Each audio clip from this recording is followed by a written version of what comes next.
Today's January 6th, 2025, and I want to remind readers that voting for your favorite episodes of 2024 closes on February 9th, so please go to econtalk.org to vote. My guest today is Daisy Christodoulou. She is the Director of Education at No More Marking. She has a Substack with that same name, No More Marking, and she has written 3 books on education. Her latest book, which is our topic for today, is I Can't Stop Thinking About VAR. VAR in this case is the video assistant referee, a technology used in football, what Americans call soccer, but we'll call football throughout this conversation. And VAR was added to the game to improve decisions made by referees about fouls, offsides, other matters. And this book that you've written, Daisy, is on the surface about football, but it's really about much more than that. It's about something much deeper. It's about our endless human desire for perfection, the challenge of designing policy and rules that actually achieve what we want. I love this book. It actually captures what I think of as the essence of the so-called Coase theorem, which we may get to later. Daisy, welcome to EconTalk. Fantastic. Thanks for having me, Russ. When was VAR introduced, and why has it been controversial? I mean, isn't it a wonderful thing to have more accurate decisions? Isn't that fair, more just, and leads to more accurate outcomes?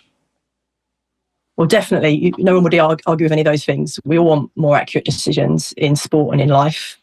And in fact, before technology was introduced to football's decision-making process, the thing you heard people say all the time is that we just want more right decisions. We just want more right decisions. And they would say the livelihoods of players and managers depend on more right decisions. And if you get a really bad decision at a crucial moment, football is $1 billion industry. There's so much money riding on these decisions. So a VAR, which was the system to get more right decisions, had a bit of a staged introduction. It was used in the World Cup in 2018, and then it was introduced in the English Premier League, which is the league I watch. I follow a team. We're currently in the Premier League, and which is the world's most watched league. It was introduced there in the season 2019-2020, which obviously the second half of that coincided with COVID, with all the stadiums emptying, everyone watching on TV at home. So it was kind of in a way sort of appropriate. It was introduced in that season because it felt we were all watching everything through a screen. There were no crowds in the ground anymore. So it's been around for a while now. It's been around for quite a few seasons, and it's been enormously controversial. So much more so than I think certainly anybody anticipated, and much more so than the similar systems that you have in other sports. So American football was one of the first to introduce a system like this. And I'm not a huge, I don't know lots about American football. You know a lot more than me, but my understanding is it's been fairly well accepted as part of the game. And you've got equivalent systems in cricket and rugby, which work very well. Tennis, you have the Hawkeye system, which has worked so well. They're actually getting rid of line judges in a lot of tournaments. But football just seems to be this outlier. It doesn't seem to be working, and they keep making tweaks to it, and it still doesn't work. The tweaks kind of make it worse. So it's been this really interesting kind of case study to explore a lot more issues around technology, progress, authority, transparency. It's thrown up all of these issues. So we had a recent episode with Emily Oster on healthcare. We talked about the importance of nuance, and nuance is about giving people information and recognizing that some things are complicated. And what I thought after reading your book is VAR overemphasizes nuance. It's using it is to say that, well, close enough isn't enough. I mean, we've got to do better than that. So let's get it right. And why is that so problematic? The desire to get something right. And I would just say, by the way, in American football, the introduction of electronic replay, the big issue there is whether something is actually a catch, which is very similar to the issues that come up in European and world football, because we all know what a catch is, and we all know what a goal is. We all know what a handball is. When we see it, we know it. And yet, once we get down to these details of making sure, absolutely sure, somehow it gets harder, not easier. Absolutely. So I listened to that episode with Emily Oster. I'm a big Emily Oster fan. And I think actually some of the things you said about the challenges of being nuanced in discussing complex topics like public health, I talk about them in a chapter called Transparency. Maybe we could come back to that. But just on that issue, the question you've asked there about why is it so problematic to want more right decisions? I think, first of all, another theme you talk about a lot on this podcast, I'm a fan, is trade-offs. And trade-offs are inherent to thinking as an economist. And I think for all of that talk about more right decisions, we want more right decisions, we want more right decisions. What we realised when VAR came in is actually that is not the sole thing we want to optimise for. That is actually not the only thing we care about. We care about so many other things, some of which we hadn't realised we care about. So one of the issues is some of the time it takes to make these checks, it's a really long time. So you get these decisions where they're scrutinising replays for 5 or 6 minutes. And that's a big difference with American football. Because again, and cricket, because those are sports that have more natural breaks in play. Football is not like that. Football is very fluid. And I don't think any of us pre-VAR appreciated how much the fluidity and the spontaneity of the game really mattered. And that is actually potentially something we should be thinking about, and we are trading off against that. And the big issue people have is football's a very passionate game. It's really the sort of, it's origins of the working class sport in England. You get these big, big crowds. And one of the joys of watching football, and I have a season ticket, I know what this is like, is people leap up in joy when a goal is scored. And you now have this situation where they do that. And suddenly they go, oh, no, we've got to check it. And you have this kind of 3, 4, 5 minute pause sometimes. And the players are standing around getting cold. So I think that's one thing. There's a trade-off in there. And then the other thing is, it's not just the trade-off, but even when you've done these 5, 6 minute checks, people are not convinced that the results are the right one. And that's something we could explore a bit more as well.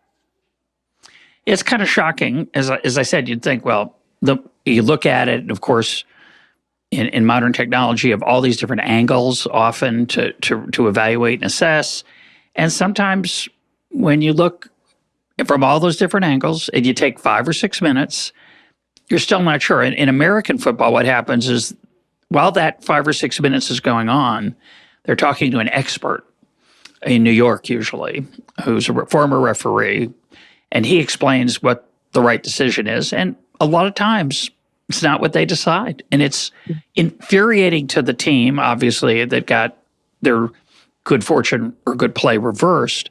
But as you point out, and I think this is a great insight, there aren't that many goals scored in football. So when one of those is reversed, the dopamine surge that you enjoyed is now shot. Absolutely. So that is one of the things about football. The goal, it's very hard to score a goal. So compared to other sports, the goal really matters. And you get one reversed, it's a really, really big deal. And yes, this point about scrutiny and this point about when you apply more scrutiny, you don't always get more clarity, you actually potentially get more confusion. And I think you kind of touched on this a little bit in that Emily Oster episode. And I thought was a fascinating discussion. And I actually wrote down one of the things that I think you or Emily said. She said that public health officials, they can erode trust by being unwilling to accept uncertainty. And I think that's true. But I also think the reverse is true, that you can erode trust by engaging too much with uncertainty. And if you, as you say, if you are watching a match and you see an expert on the TV pronouncing very astutely, this is absolutely the right answer and this is what this decision should be, and then the expert on the pitch disagrees with them, that kind of uncertainty is really corrosive. That you've got two people in positions of authority who should be disagreeing with each other. And we've seen exactly the same thing with football. So one of the TV channels for the tournament in the summer interestingly, it was an American referee. They employed her to discuss the big decisions in the breaks. And there was one very high-profile decision where she completely disagreed with what the on-field referee and the VAR ended up doing. And this was a very high-profile match that everybody was watching. And it was just incredibly corrosive for the authority of the officials. So if you have these situations where, and I have a long chapter where I discuss transparency, if you have situations where the transparency is exposing some genuine kind of flaws in how the system works, this is quite problematic. And of course, what you hope is that the transparency and shining a light will lead to improvement. That's the justification for transparency, that we can see the problems and we can solve them. But one of the things I discuss in that chapter, and I am in favour on balance for transparency, but I think we have to be honest that unless you can use the transparency to get an improvement, you potentially, your first step is you've made things worse. Yeah, you're right. I don't want to miss this quote. It's one of the great EconTalk quotes of all time that isn't about EconTalk. You quote Randolph Ness on the topic of trade-offs. You say, the body is this is Ness, the body is a bundle of trade-offs. Everything could be better, but only at a cost. Your immune system could react more strongly, but at the cost of increased tissue damage. The bones in your wrist could be thick enough that you could safely skateboard without wrist guards, but then your wrist would not rotate and you could throw a rock only half as far. You could have an eagle's ability to spot a mouse from a mile away, but only at the cost of eliminating color vision and peripheral vision. Your brain could have been bigger, but at the risk of death during birth. Your blood pressure could be lower at the cost of weaker, slower movement. You could be less sensitive to pain at the cost of being injured more often. Your stress system could be less responsive at the cost of coping less well with danger. That's the end of the quote of Randolph Ness. You go on to write, there are a lot of trade-offs in other walks of life. Indeed, you can make the argument that all solutions to any problem, technological or otherwise, are not really solutions, but trade-offs. And of course, that's one of our mottos of this show, no solutions, only trade-offs. Along with it's complicated, and they both apply incredibly well to these issues. You want to add anything about trade-offs? Yeah, absolutely. So trade-offs are absolutely central to this story. And as I say, I think what we didn't realise is that there were all these things that we did like about football, and we didn't realise that introducing a technological review system, that they would be in tension with these other things like simplicity, spontaneity, the flow of the game. I think that's really important. The other thing I would say about trade-offs is, and I go on to say this in this chapter that you quoted from, is that what you want to do, and if you're mathematically modelling this, you obviously want to put your parameters into a spreadsheet. You want to draw the curve. You want to optimise on space under the curve. Obviously, there are some parameters we don't really have metrics for, like simplicity. So what do you do when you don't have a number for it? And then the other thing is that you can't keep trading off limitlessly. And often what you're trying to do is get the best of both worlds. So I talk about essentially the conflict, the trade-off at the heart of all, a lot of decision making is consistency versus common sense. That's a fundamental trade-off. Talk about that. Yeah. So we want a kind of commonsensical approach to rules in all walks of life. We don't want absurd outcomes. But if you do that, you then have to really allow individual decision makers quite a bit of discretion. And when you allow discretion, what you get is a lack of consistency. So because you have individuals operating in different ways, they will be inconsistent. And you have that in football. And before VAR, the thing everyone would do is you could line up lots of videos of handballs. And you could say, well, why was that given as a handball and that wasn't? That's inconsistent. And then once you get inconsistent, you get people having accusations of bias. And the same happens in the justice system. And the reason why most countries have introduced some kind of sentencing guidelines for judges is if you allow judges to completely have discretion over the sentences that they give, they give someone, then they will respond to the particularities of the case, but you'll often get very, very inconsistent decision making, and you will see one person getting 10 years in prison for something that someone else gets a slap on the wrist for, and people will say, how can this be possible? So you have this tension between consistency and common sense. And as I say, I think you're trading them off. And because they're not things you can really put a number on, and you can't plug it into a spreadsheet, as I say, and actually literally optimize for the space under the curve, what you are doing instead is you're kind of trying to do your best. And the problem you can do is you're aiming for the best of both worlds, but the worst outcome is when you get the worst of both worlds. And I talk about that in the sort of evolutionary biology analogy as well. I talk about optimizing racehorses for speed. So this is something where racehorses have been bred over time to get faster and faster and faster.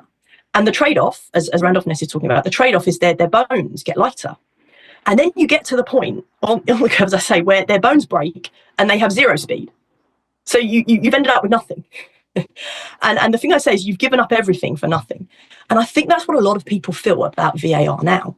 they feel like, well, we were promised better consistency and we haven't ended up with better consistency. We've still got the issue where people can collect videos of different handballs and say, these are still, some of them being given as handballs, some aren't. And we've lost the common sense and we've lost the speed and the flow of the game.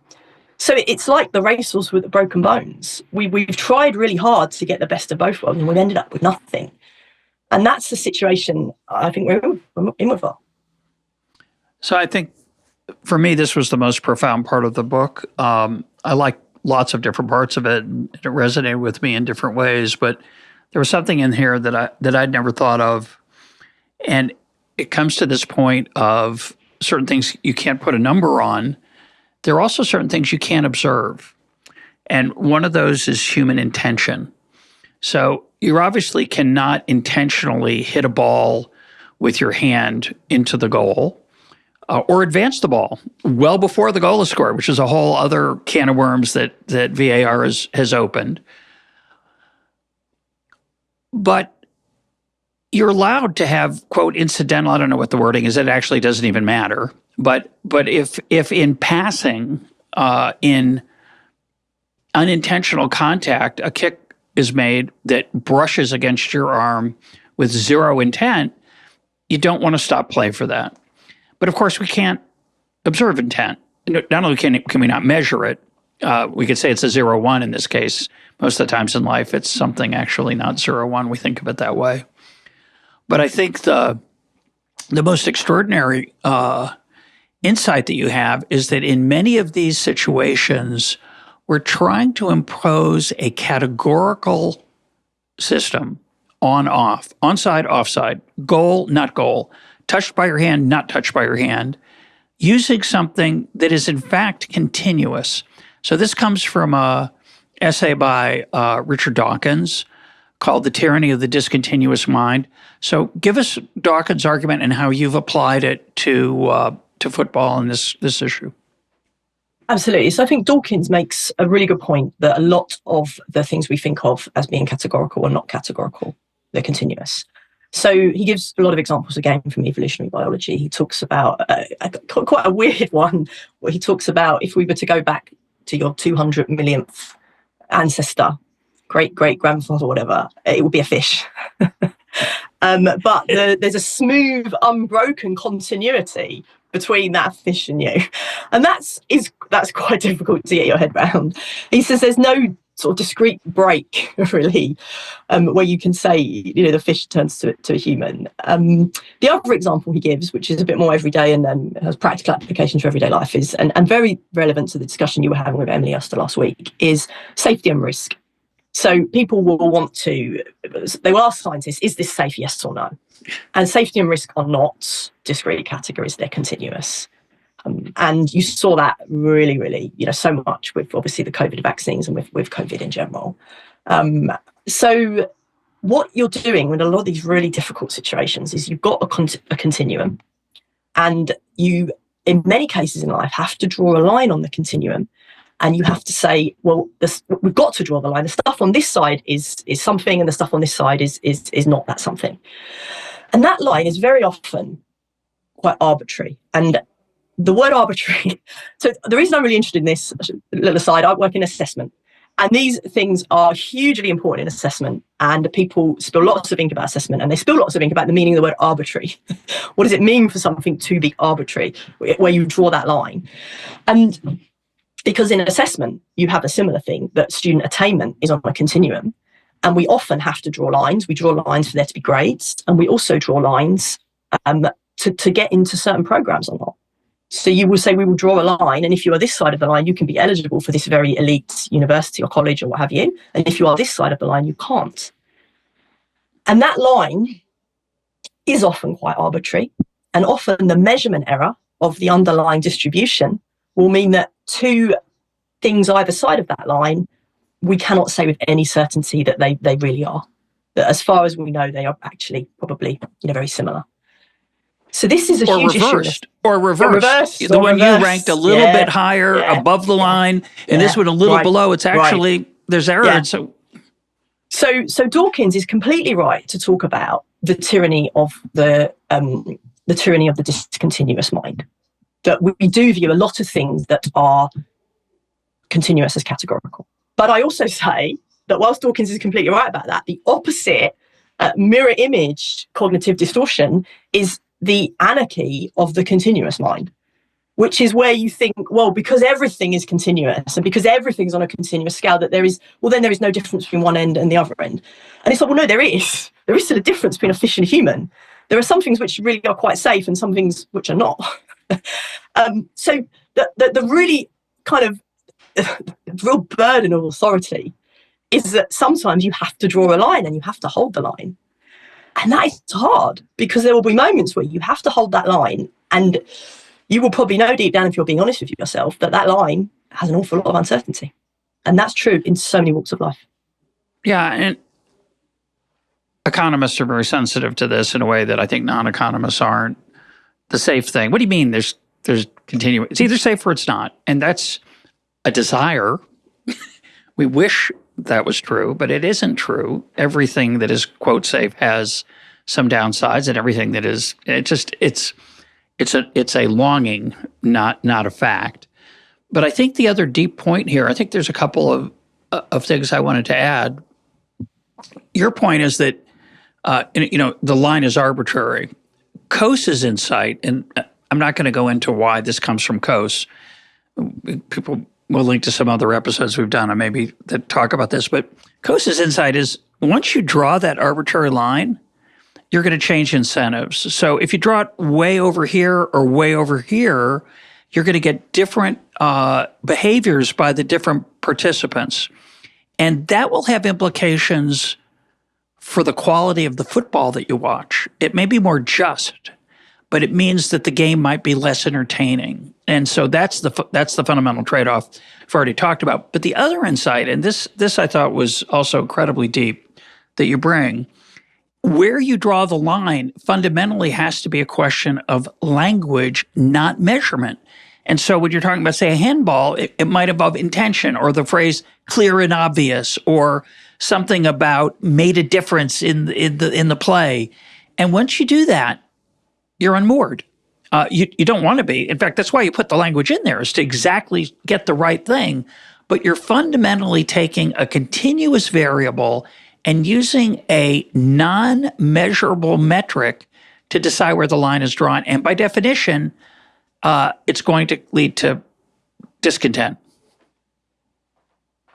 Absolutely. So many really important things there. I think the point from Coase about where you draw the line will start to then affect the underlying reality in extremely competitive environments completely. So where people are targeting the line, absolutely it will. And obviously that happens in football, because that's literally two teams competing. But again, where I saw that happening in my world was in assessment, because it's very important for students to get certain grades. And it's very important for schools who are being judged for accountability that their students get certain grades. So the reason I got interested in this line on a distribution point is because there's a number of metrics in the English system, accountability metrics, where schools are judged by the number of students who get a certain grade. And so the way this transmitted itself is you would just have lots of schools running really intensive revision and preparation sessions for students just the other side of that line, and forgetting about everybody else, right? And if you did that effectively, you could really boost your position in the league tables. So absolutely, where you draw those lines, it may be arbitrary, but it will have really, really big real-world consequences. And sort of, yeah, so you see that as well. So I think, yes, would agree with that. I think the point you're saying about height, that's something measurable. I think the thing I say in the book is lots of things are measurable. And one of the things about sort of measurement theory, and I think Lord Kelvin says this in some way, that even if you can just improve your measurement a little bit, that's still an improvement. That's still giving you a better grasp of reality. So trying to put a number on something can be quite valuable. But with the things like height and weight, mass, with these measurements of some of the physical world, temperature is a really good one. We have centuries of really incredible science behind them that have led us to, there is still measurement error and there is still uncertainty of these phenomena, but we have really reduced that measurement uncertainty down to something that in everyday life really doesn't matter. And there are all these other metrics we have, new metrics, where I think they're better than nothing, but they have nothing like the precision of the physical phenomena that we've become accustomed to. And a lot of these are the inventions of economists. And this is why sometimes people love and hate economics. So I give a couple of examples in the book. There's one that's used to often decide whether new drugs are worthwhile. So QALYS, quality adjusted life years. There's another one, we talked about risk and safety, the micromort, which is the chance of something leading to a 1 in a million chance of death. So you can measure riding on a motorbike versus riding on a car versus riding an aeroplane. What's the micromort of each? And I think these are really useful and I quite like them, but they're not as precise as a lot of other measurements of the physical world that we're more used to. I'm sure I've quoted this on the program before, and I think it's in my book, Wild Problems, but it's carved into stone, or it was when I was there at the University of Chicago. This quote from Lord Kelvin, it's not quite the way he actually said it, but this is the way it gets repeated. If you cannot measure it, your knowledge is of a meager and unsatisfactory kind. I forget where this story comes from, but supposedly George Stigler was giving a tour of campus to Vernon Smith. Both men would later win Nobel Prizes in economics, and Stigler took Smith to this quote, and he read it, and he read the quote, which is, again, when you cannot measure your knowledge is of a meager and unsatisfactory kind. And Stigler allegedly said, and when you can measure, it's of a meager and unsatisfactory kind. Yeah. Brilliant. But that's very Stiglerian. He was a very funny man, but it's, of course, very deep as well. So this whole question of precision, this human desire for precision is very normal, but I think a lot of times it gets applied to areas where it does not fit. Yeah. And I think that's a great quote. That was the quote. That was the Kelvin quotation I was thinking of, but I hadn't heard that follow-up, which is good as well. And then something which isn't in the book, but which I've been sort of speculating on and writing about since then is, yes, this desire for precision and this desire for accuracy. I think there's a couple of things going on. So I think partly it's the incredible success of precision measurement in the physical world. And I think we just dwell on that for a second, because it is crazy, the levels of precision. And it's got to the point where we take it for granted. The technology that we use in everyday life is dependent on a level of precision that is insane. And the methods that are used in the really high-tech sort of fabrication plants that they have for microchips, the level of precision they have to achieve and the extent to which they have to go to achieve that are in some ways just beyond belief. And we take that for granted. And I think there is an element here of we take it for granted and we kind of assume then that you can get that in every walk of life, or that it should be simple to get that. And I think what we forget is, firstly, how unbelievably brilliant that is. And secondly, just all of the work that went into that. And so I quote a little bit in the book some things about the development of temperature, early thermometers, and the enormous hard work that went into it. And a lot of the issues that we see, you were talking about with language, with VAR, that people, one of the first Frenchmen who was investigating temperature, investigating the boiling point of water, he had all these different words used to define the different stages of water boiling. And I think one of the things we see in the development of measurement, as I say, in the physical world, is the replacement of words with numbers. Yeah. And when you talk about words, and I am an English literature graduate, and my day job is the tool we use, comparative judgment, we use mostly to assess writing. And the terrible thing is I've become increasingly dubious about language and the ability of language to give us the kind of precision we crave for all of the reasons that you've been talking about. And I sometimes think, what is language? Language is not designed to give us this precision. And in a sense, the history of the invention of number and the way that number is used is almost a human invention to give us something that gives us the precision that language does not give us. And the person who writes best about the problems of language and the inability of it to give us what we really crave is Michael Polanyi. And I quote him in the book, and I know you've talked about him on the podcast quite a bit. And he has this concept of tacit knowledge, which is we know more than we can tell. There are things that we can do and we have as a skill, but we cannot really explain them in words. And he gives examples like learning to ride a bike. You could read a book about riding a bike. You could hear someone explain it. You could explain it to someone else, and that doesn't mean you can ride the bike. And that is a very good description of the issues with handball. That it is something that people who watch a lot of football, they will sort of know what a handball is when they see it. And my contention is there would actually be a lot of agreement from fans about what a handball is, but attempting to define it in words is incredibly difficult, and so much more difficult than anybody thought. And you've got to the situation now where before VAR, when the rules just existed as something that a referee would just use to interpret with a bit of common sense, the handball rule was 11 words long. Since VAR, and since we've applied all this scrutiny to it, the handball law is now 11 times as long. Has that 11 times increase led to any more clarity about what a handball is? No, it has not. There are, if anything, just more arguments about it. And this is probably a good example as well of another thing you talk about a lot, Hayek's use of knowledge in society, the difference between legislation and law. And what has happened in football is you're now having this very top-down imposition of very wordy rules onto something that I think before was more of an emergent bottom-up process. Yeah, do you talk about the opportunity of players to challenge? One way to solve this problem is to not look at every decision, but to give players or managers a chance to challenge a call a limited number of times. That would reduce the number of interruptions. But you also see this in playground basketball.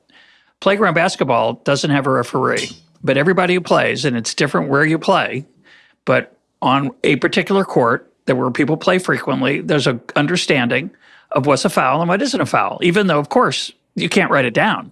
And it might be much more violent in certain games and certain courts than in other locations and other places, but the players enforce it themselves. And a player who repeatedly invokes a foul for his own advantage is shunned.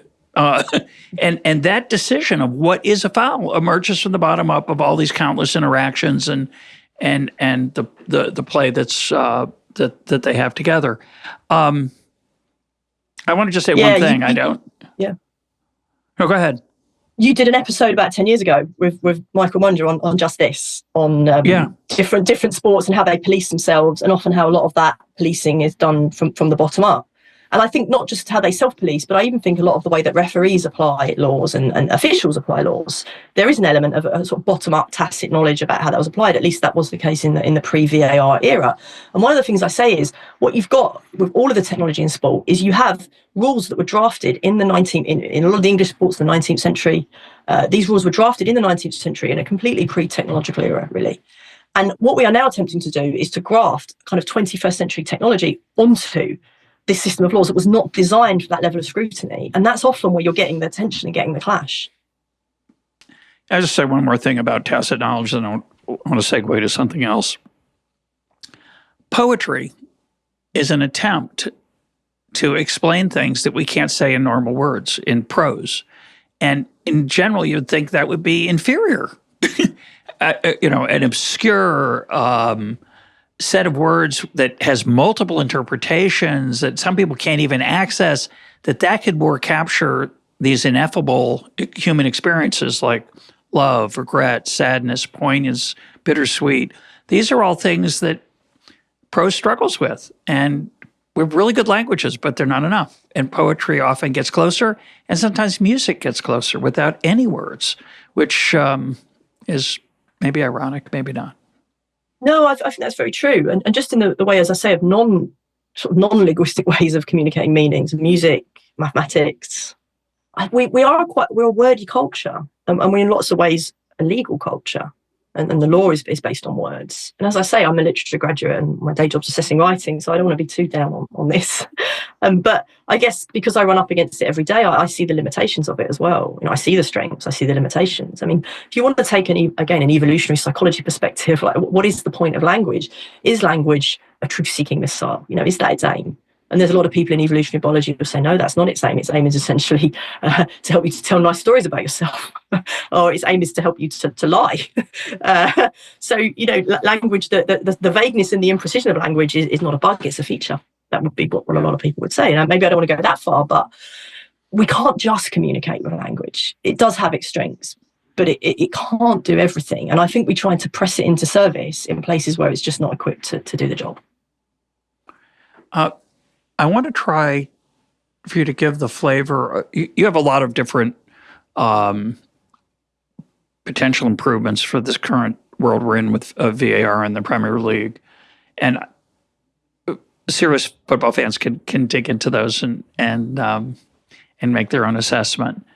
But there's a piece of your suggestion that's, I would say, a piece of your set of suggestions that's pretty impractical, but extremely interesting. And so I want to digress on it, and I want to apply it alongside your day job. Why don't you talk about comparative judgment and how you use it in assessing writing? And then I want to talk about how one might, even though I think it's a bit far-fetched, but extremely interesting, how you might apply it to, say, enforcing football regulations. Absolutely. So, yeah, comparative judgment is what I do as my day job. So the organisation I work for, No More Marking, we use it to assess writing. So I'll just say a bit about what it is. So comparative judgment, it rests on the psychological principle that as human beings, we are not very good at making absolute judgments. We are much better at comparative judgments. And I'll give you a simple example. If someone walks into the room you're in at the moment and I say, how tall is that person? That's an absolute judgment. If two people walk into the room you're in and I say, who's taller, the person on the left, the person on the right, that's a comparative judgment. And I hope you can tell from that very simple example that the comparative judgment is just much easier. You are always going to get that right. The absolute judgment is much harder. It's if you ask 100 people that, they'll all come up with different numbers. Whereas you ask them left or right, who's taller, they'll get it right. They'll agree. And what you can do is you can have lots of people make lots of comparative judgments, and then you can use an algorithm to combine all of those judgments to create a measurement scale.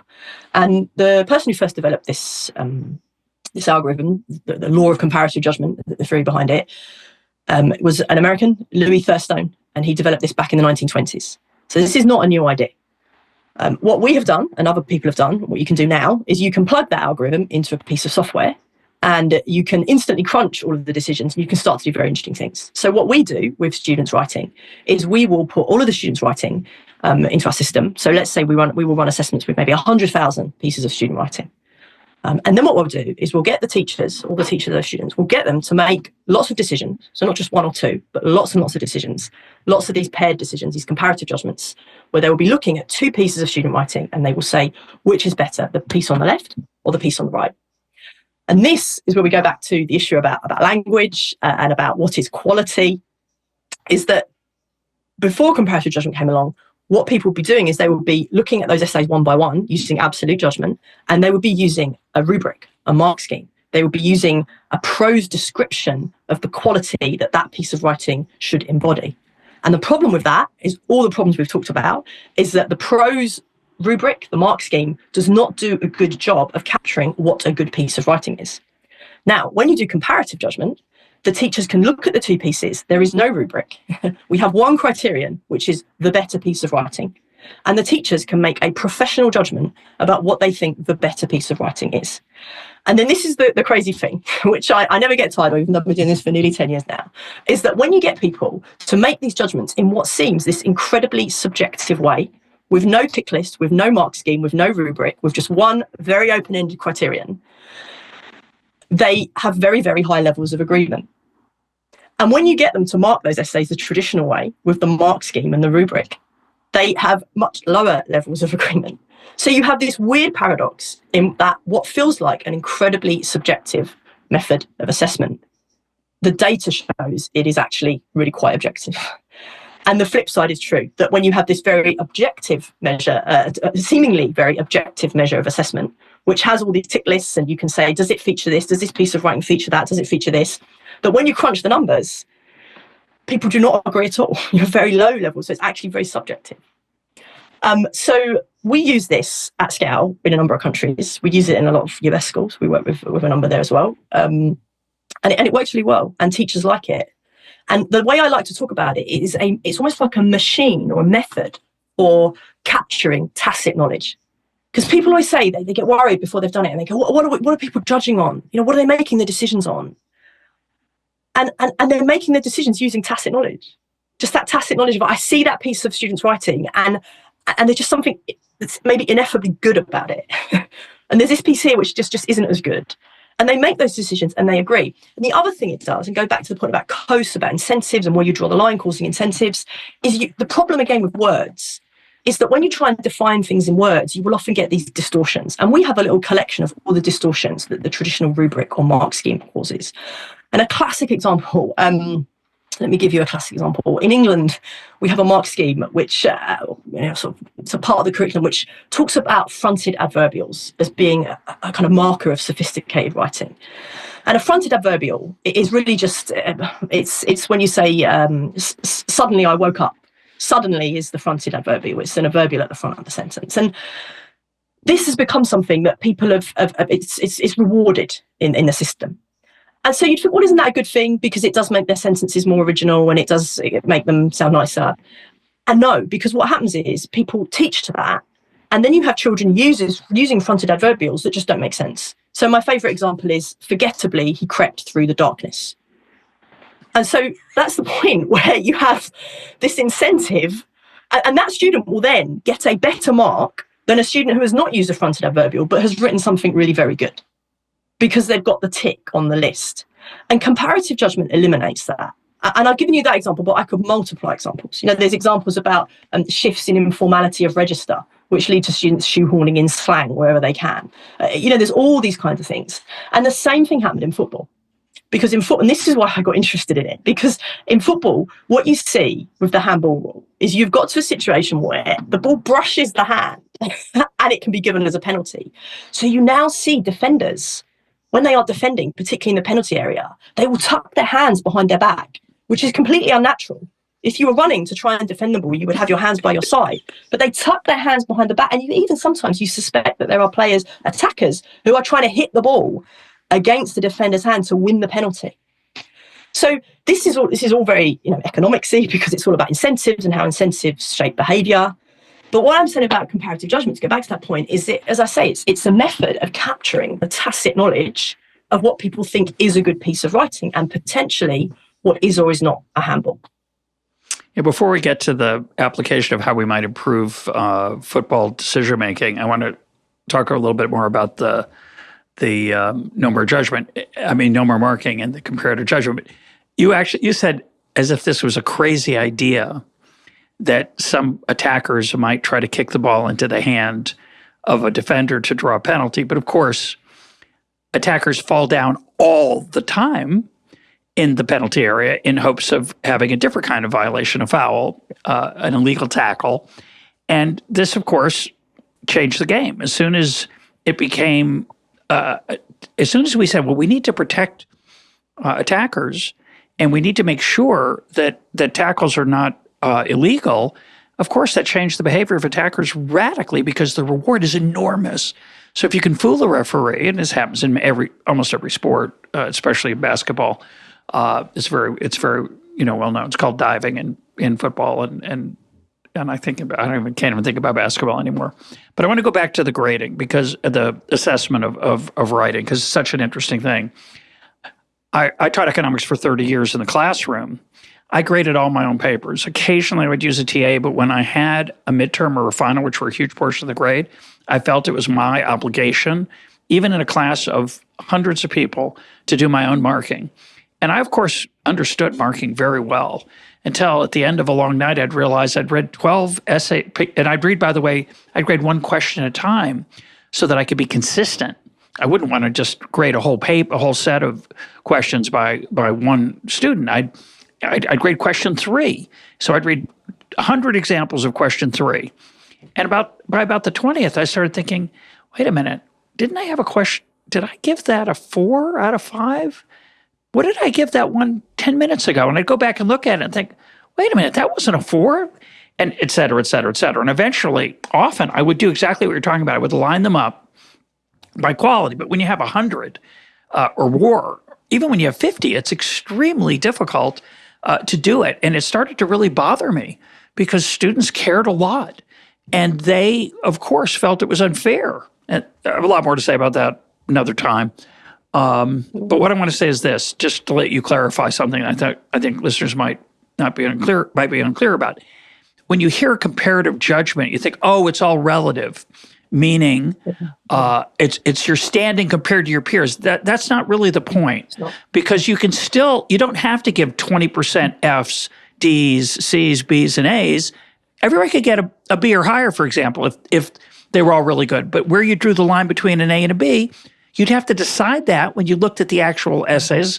You might choose a rubric of some kind. But this idea of using massive numbers of paired comparisons is a really genius idea. And it's fascinating to me. Yeah, thank you. Yeah, we think that too. So you're absolutely right. You've hit on the absolutely crucial bit at the end there. And this is the number one misconception we have about comparative judgment, that people say it's all just rank ordering. It is so much more sophisticated than that. And within the literature on assessment, rank ordering is actually a completely different technique. So you will read literature papers on assessment, and comparative judgment is one form of technique and rank ordering is another.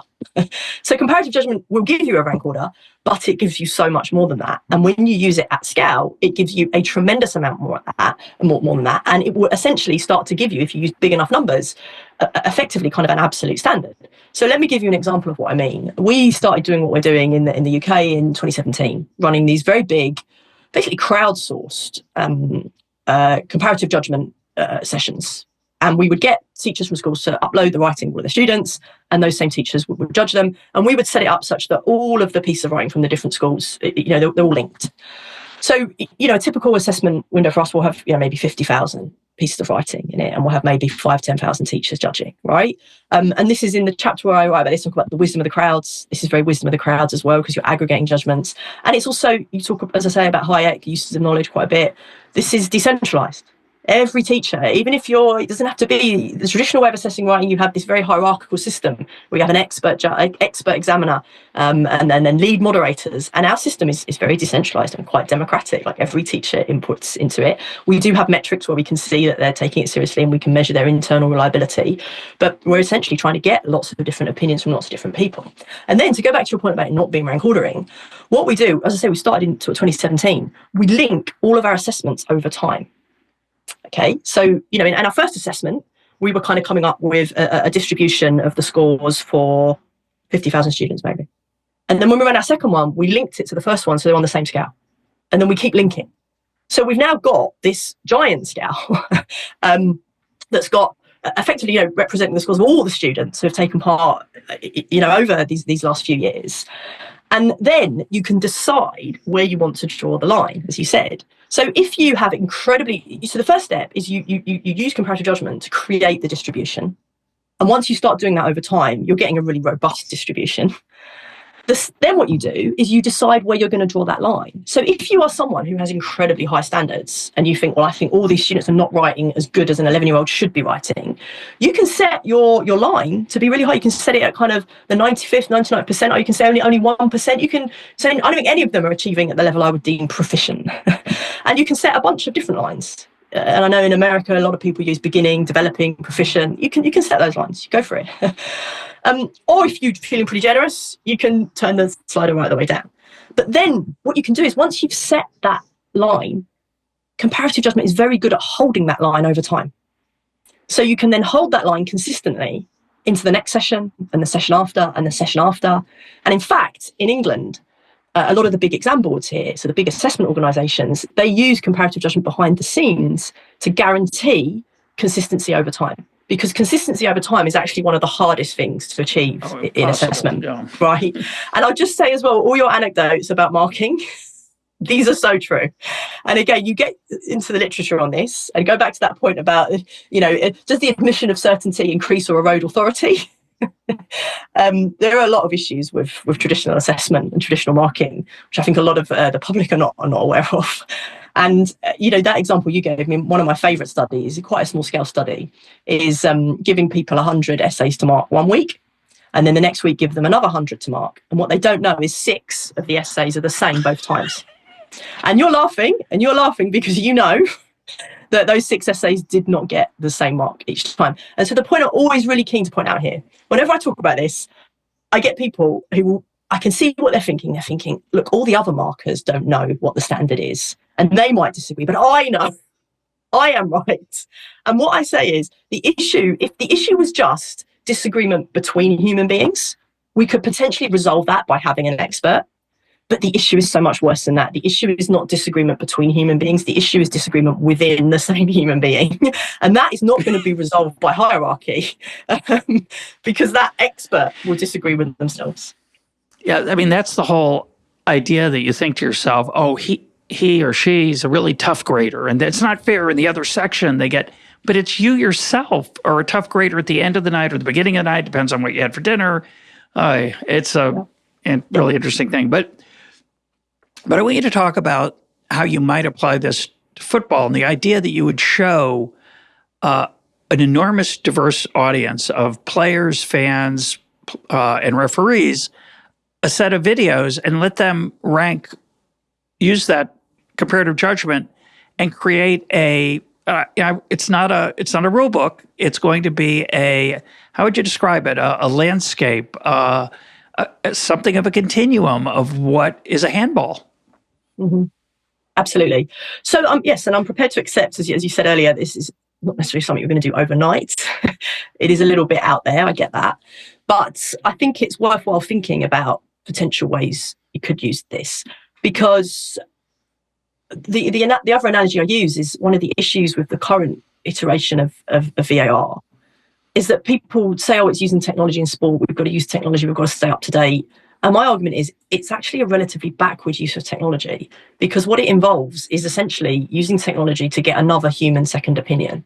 So my analogy is it's like going to maybe the bank for a loan in the 1980s, and you talk to the bank manager and then you fill in an application and the bank manager faxes that application to another branch and gets the manager at that branch to look at it. That is not the most high-tech use of technology. And that is what VAR is. Obviously, what happens now is you fill it in online and an algorithm makes the decision. And so what I'm saying is what we need is not a human second review. What we need is some kind of algorithmic decision support. And so what I think about is how would you do that for these subjective categories like handball and fouls, where we've realised that they are probably on a distribution and that there is that element of subjectivity in interpreting them, and that attempts to define the category in words has just caused distortions and has not provided the clarity and has given us the worst of both worlds. So my argument is, can we apply comparative judgment to this? So as I say, the first step would be you want to crowdsource it, because the other problem with VAR and with handball is that it's felt very top down. It's felt like you've had these rule changes and tweaks that are being imposed by a very small set of officials on everybody else. And what you want to do is flip that around and go bottom up. And that's what comparative judgment is very good at. So my idea is you get lots and lots and lots of video clips. Let's just stick to handball for now, right? You get lots and lots and lots of video clips of incidents, of incidents. And some will be handball and some won't. And what you get is you then get people when I say people, fans, players, officials, managers, as I say, crowdsource it, get as many people as possible involved in judging. So you see your two clips and you don't say that is a handball, that isn't. You just say which is more of a handball. Of these two clips, which is more of a handball. Okay? And you get everyone to judge. You get to hopefully a reliable situation, a relatively reliable situation, and you get your distribution of your video clips, your incidents. And at the bottom, this is 0, and at the top, this is 100. So that's the first step. You've got your distribution. Your second step is, where do you draw the line? So again, you could do that in a crowdsourced way. You could get people to vote. So we do this. Some of our things, we get people to vote. You could do it statistically. You could say, well, we'll put it at a certain percent. We could decide in advance. You could just get the officials to vote on that. But the point is, you then choose your line and you draw your line. So step 1 was get the distribution. Step 2, draw the line. If it's this side of the line, it's a handball. If it's this side of the line, it is not a handball. And then step 3 is the hardest step. How do you apply that to a live match? And that's where you would need some form of artificial intelligence. Artificial intelligence is very good at pattern recognition. So the theory would be you would get an incident of the live incident in question. You would get a clip of. You would send that clip to the AI engine, which has all of this distribution within it. And you would say, where does this clip sit? What does it most fit on this distribution? Is it above or is it below? And obviously, to begin with, you could have it that the referee has to sign it off. The referee has to check it. Someone has to check it. But I think that, for me, are we going to be using VAR in its current format in 20 years' time? I don't think so. I think we're going to be using something that is much more, as I say, of decision support as opposed to decision review. And that is the best way forward I can think of doing that. So I love that. I can't put into words how much I like that, even though I'm a bit of a skeptic about AI, because what it's saying is... I am a bit of a skeptic too. So this is why I'm suggesting that. But I am a bit of a skeptic about AI. But I think this is something it would be good at. Yeah. I agree. And I think what's beautiful about it is it's saying, I can't put into words what a handball is, but I know it when I see it. And when I don't see it, I know that that's not a handball. And you and I might disagree about where that line is, but we know what's more of a handball and less of one. And that's the genius insight here of taking advantage of comparative judgment. And then you have an encyclopedia of handballs and not handballs, or percentage of 63% of a handball. But since that doesn't work in real life, you can't say, well, we'll give you 63% of a penalty kick because it took, or if you score, we'll give you a penalty kick, but you only get 0.63 of a goal if you score against the keeper. Yeah. Instead, you're saying, let the AI figure out, because it doesn't need words, and it will look at other things and it will find those patterns. It's a genius idea. I don't think it's going to be used, but I love it, and may it prosper. Thank you. I want to talk about liberals, conservatives, and postmodernists, because I think I see distinctions between people who hold various policy positions. We'll call them liberals, conservatives, and postmodernists for now, and how they parent. So I think people who have certain political views parent in a certain way because, well, that's a big topic for another time, but you apply those political, ideological differences to this issue of, I would call it consistency versus common sense, or, where do we decide to make the trade-off in calling a foul or not a foul? So talk about that idea. So, yeah, I have a section on, the sort of liberal, conservative, and sort of postmodern kind of responses to this.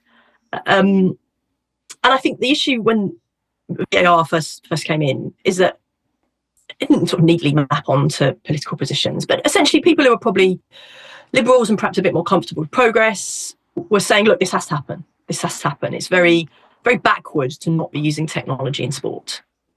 And you had conservatives, maybe all changed the form of... Correct. Yeah. And it's correcting an injustice. We can't let an injustice stand. So absolutely, anything. Yeah.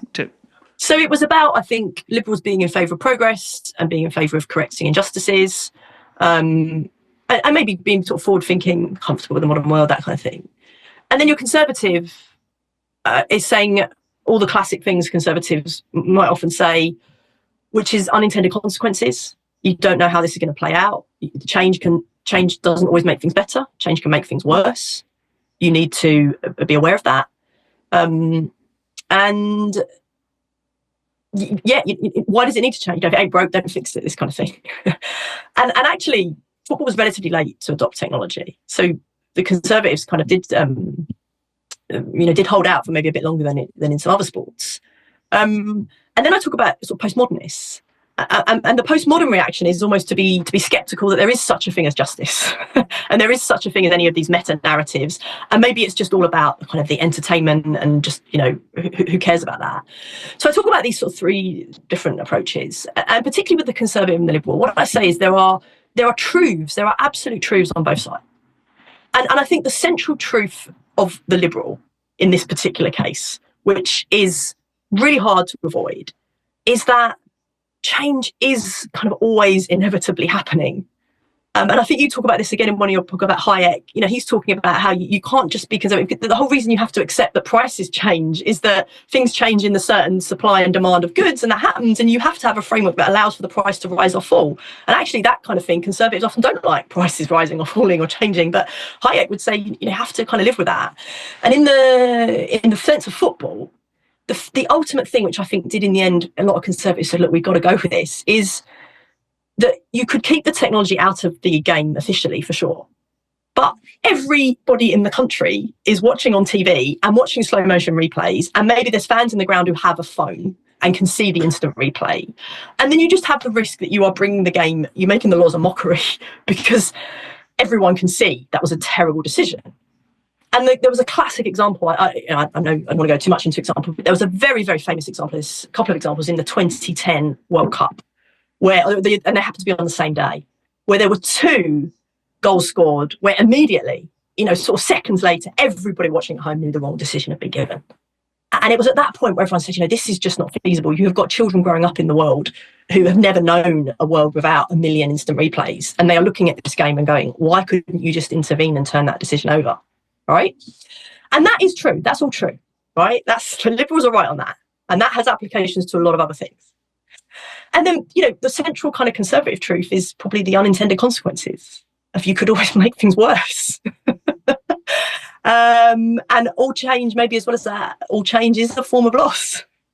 Even when the change makes things better, there might be most people make it better. There might be some people who are losers.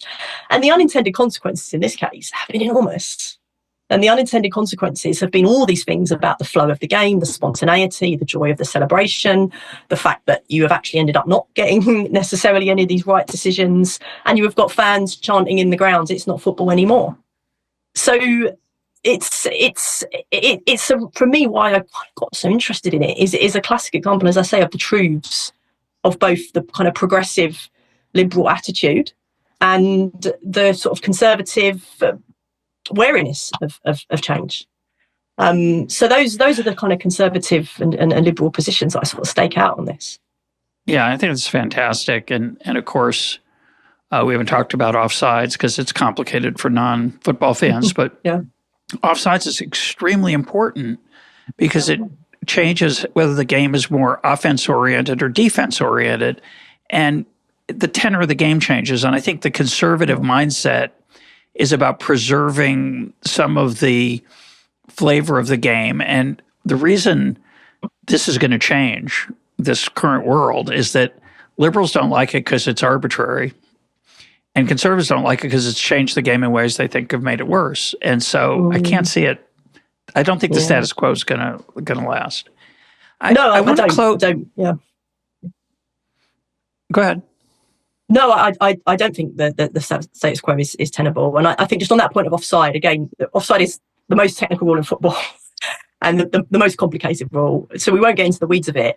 But all I will say is, in terms of it kind of proving a conservative case, the unintended consequences of tinkering with the offside rule are enormous. So if you want a case study of unintended consequences, offside is a great example, because minor tweaks to it have these really big knock-on effects. And the other unintended consequence of it is everybody thought, and I was one of them, everybody thought that offside was perfect for technological review, because it is a binary decision about whether somebody is in front or behind a certain player. So everybody thought it would work. Like, a lot of people did have wariness about handball and fouls.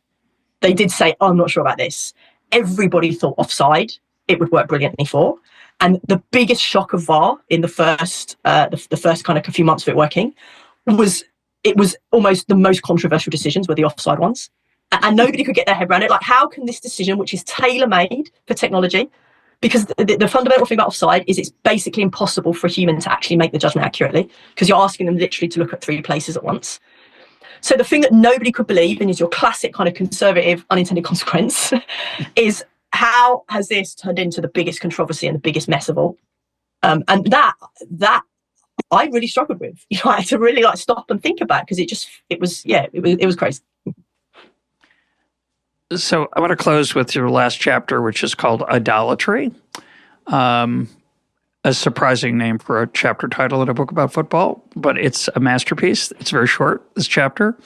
I want to start, if you could tell the story, which is magnificent, bit of economics, of the student who wrote an essay in your class about it's unfair or unjust that athletes make more than nurses and firefighters. Yeah, this is one of my favourite stories from teaching. So I had a student who was great. He was a great kid, and he was a big Charlton Athletic fan. They're not a very big club in the UK, but they're a really nice sort of family club. And he was a big Charlton Athletic fan as he used to get older. And he kind of thing he always used to talk about, and he gave a big speech in class for an assessment about how unfair it was that footballers get paid so much, and nurses and firefighters, and those were his sort of 2 examples, don't get paid anywhere near as much. So even though he was a big football fan, he was looking at it and saying, this is crazy. You've got nurses and firefighters who are saving people's lives. They don't get paid very much. And these footballers are on insane sums of money, and they're just kicking a ball around the park. He gave this talk, really good talk. And all the kids in the room are nodding along, and a lot of them have mums and dads who are nurses and firefighters. I'm like, yeah, this is totally right. This is true. And it was really good. And the time came for questions and answers. And I said, I'm feeling maybe a bit grumpy. And I said, look. I said to him, who is, I think it was something like this, who is the second best goalkeeper in League One? And he had an answer. He's a big football fan. Who is the third best under 21 in the Premier League? He thinks about it. He's got an answer. And I said, who's the best up and coming young firefighter in the London South East Division? Who's the best nurse in the whole of London? Or the third best. Yeah, right. And I said to him, oh dear, I was trying to get across. I hope I wasn't that sharp. We are the problem. We are the problem because we are all obsessed with football, and we should be more interested in firefighting and nursing, and we're not. And the reason footballers get so much is we're all obsessed with it. And the extent to which, particularly the English Premier League, people are obsessed with is crazy. And in my lifetime, it's only got crazier. You have my favourite thing. You have the random president. Hollywood actors. Thai energy drinks. We're all obsessed with English football, and none of it makes any sense. But it's the truth. It's the reality, and I'm as guilty as anyone. I can't stand outside this. So I was the last person really to be having a go at this kid in this class. And this is the issue. I've written a whole book about it. I mean, that's crazy. We shouldn't be doing this. We should be putting our time and our effort and our thoughts into other things. But we're not. We're not. And that is why the title of the chapter is idolatry. Because idolatry is when you take things that are maybe okay and good things, but you make them too important. You have the wrong priorities. And yeah, arguably the book is an example of that. So explain what disordered love is. So this is a concept from St. Augustine. And it's the idea that disordered loves, that's the term a lot of the translations use. And the idea is basically today, I think we would say you've got the wrong priorities. You've got the wrong priorities. And there are things which are good things, but they're not ultimate things. That's the other sort of translation. So St. Augustine would say, perhaps you can give an example, the love of food is a good thing. The love of wine is a good thing. If it becomes the ultimate thing, if it becomes the only thing, that's obviously very bad. You have things in the wrong order. And the love of sport, there are lots of good things about the love of sport. But if it becomes the only thing, the ultimate thing, you have a problem. And he calls those disordered loves, that's idolatry, when you are making things idols, when you are looking up to things that should not be idols. Obviously, what St. Augustine thinks is that God, that Jesus Christ, that is the ultimate thing. And that is the thing you should put at the heart. And everything else should be ordered around that. And there's a lot of people who, obviously, we're in a pretty atheist secular age, who wouldn't agree with that. But even if you don't agree that Jesus Christ or God should be at the centre, I think the idea that there is an ordering and a priority we should give to things is one that we're probably all relatively sympathetic to. And I think, obviously, the point the student was making was, yeah, should footballers be in a hierarchy above nurses and firefighters? Have we got our priorities right? And I think it is important to think about that. And in that chapter, I go on to talk about the 19th century amateurs. So I don't actually know if you have the same kind of cultural influence in the US, but in the UK, all of our big team sports, the rules were laid down really by a group of quite wealthy, quite privileged amateurs who didn't believe that you should get paid for playing sport. And I know this might be a hard one to again, people outside the UK context to maybe get their heads around. But I say in the chapter, I found it hard to get my head around this as a child, that you could play sport and not get paid to play it. And the whole thesis of the 19th century amateurs is that you played sport, amateur, the root of the word is love, that you played sport for the love of it, and you played it because it built your character, and that it should not take precedence or priority in life. It was something you did to kind of build you up for the more important challenges in life. And arguably, that's something we've forgotten. My guest today has been Daisy Christodoulou. Her book is I Can't Stop Thinking About VAR. Daisy, thanks for being part of EconTalk. Thanks very much, Russ.